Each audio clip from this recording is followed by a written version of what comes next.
Last year, Darren, seed corn supply around the country was one of the worst that we've ever seen. And unfortunately, it doesn't look like 2012 in the fall is going to be a whole lot better. Well, you know, here's the thing. You come off a year where you have seed corn supply that's tight. Well, the seed companies just basically cleaned out their warehouse. Everything they had, they sold, it went out in the field and it's gone. And I think that's a great thing because now, you know what? Any corn that maybe had been sitting around for a couple of years, it's out, it's gone. So now a lot of the stuff that's going to be there is newly raised seed supply. So from that standpoint, Brian, I don't think it's all bad. But let's talk about why we had a seed corn supply last year. First of all, acreage went way up this year, and we knew this was coming for a while. Okay, so acreage went up, and the seed corn companies, let's face it, they're trying to keep their inventories low because all these new traits and new genetics are coming so fast. They don't want to have an excess of inventory, so I understand that part. But the problem is they didn't properly forecast, and then the next problem was they had all kinds of issues last fall because there was early frost and just some other challenging weather conditions that made seed corn production pretty bad. Now this year, the challenge is drought. And fortunately, most of the big seed corn companies have most of their production under irrigation, so that's great. But this year it was so hot and so dry that even irrigation couldn't keep up to the degree that it should. So we're very concerned about seed corn supply going into this next year. And add on top of that, we expect corn acreage to go up at least 5% in the US and certainly more in some areas. Like let's take North Dakota, for example. Okay, when you're already raising the earliest corn hybrids that you can raise, you know, 75, 80 day corn, there's not a tremendous supply. Well, in 2011, acreage in North Dakota for corn was 2 million acres. 2012, 3.5 million. 2013, we expect 5 million acres or more of corn in North Dakota. So that's an enormous jump, and there isn't going to be enough very early corn. See, this is what I like farming with Brian because, you know, it's always the end of the world. Oh, we aren't even going to have enough corn that we're going to be able to plant anything. You know, he's all excited about next year already. Well, so we want to order as early as we possibly can. And that's really the defense that you have as a farmer. Yep. You know, order your seed really early. Try to get, you know, some of the new numbers. Obviously, a lot of dealers are going to say, you know, hey, you can't get 100% of your farm to these 3 numbers. We're going to have to use 5 or 6 numbers instead. That's fine. It's no big deal. But, you know, you think about it, what's going to be the best hybrid on your farm next year? Is it going to be the one that won your plot this year? Is it going to be the best hybrid from 2011? Who knows? You know, it may be the same one that won this year and it may not. You know, a lot of times the one that was the hot hybrid this year is mediocre for you next year because the weather's going to be different. That's right. In 2011 we had flooding, in 2012 we had drought, in 2013 I don't know what the weather's going to be. I'll just guarantee you it won't be the same as this year.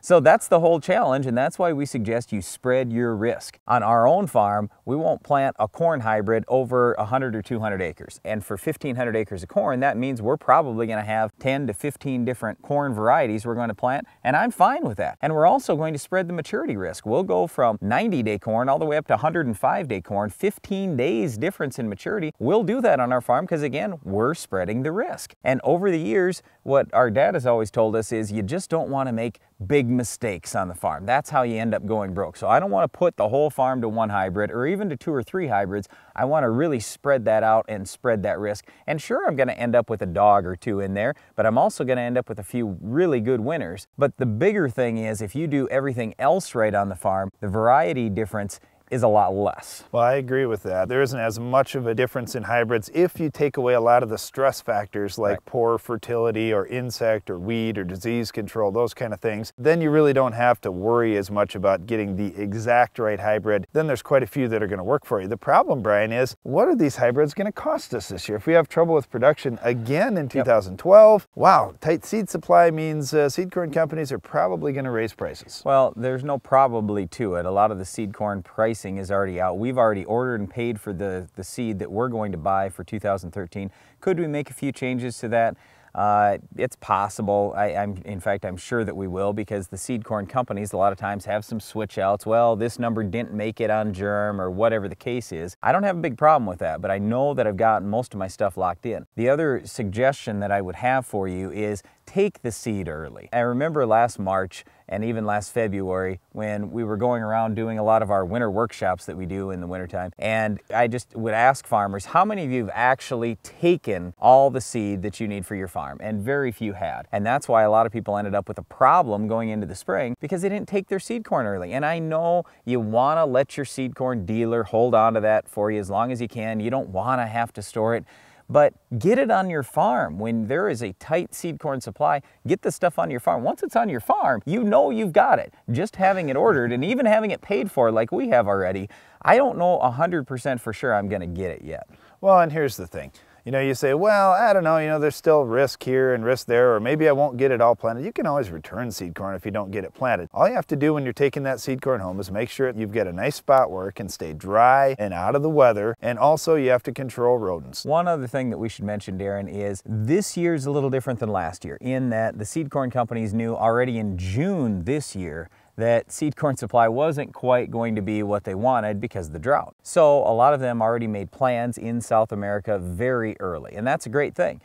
The problem is getting that South American production up into the United States as quickly as we need it. Hopefully it all works out, but I would just plan on getting as much seed as you can, as early as you possibly can on your farm. And if there is some stuff coming from South America, that's going to be the last stuff you plant. And when it finally shows up, don't be afraid to turn it down if you're all of a sudden getting 105-day corn when you should be planting 95-day corn at that point. You'll just have to work that out with your seed dealer. And unfortunately, the seed dealer is just the middleman. He can't control where that seed is coming from, when it's going to get here, its movement through customs and all those kind of things. It's a real hassle, but at least we do have South American production that is coming to supplement what got produced this year in the United States. Well, one last point, Brandon, just to kind of hit on this again.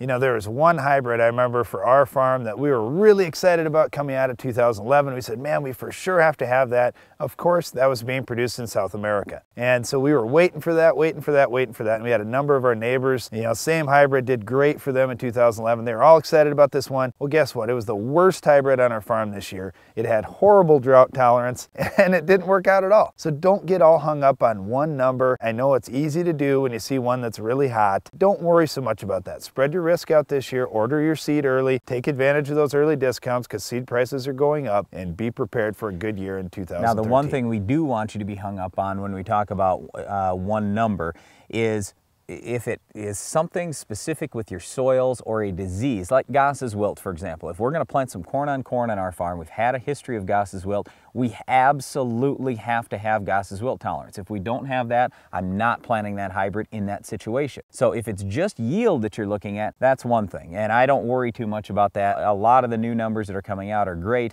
and will probably beat whatever the top yielder was last year. But if it's disease tolerance or something else specific that you need for a defensive trait, that you have to have. Well, one other thing, Brian, you have to be successful raising a crop is good weed control, especially if you have our Weed of the Week. We'll show you how to control this tough weed later in the show.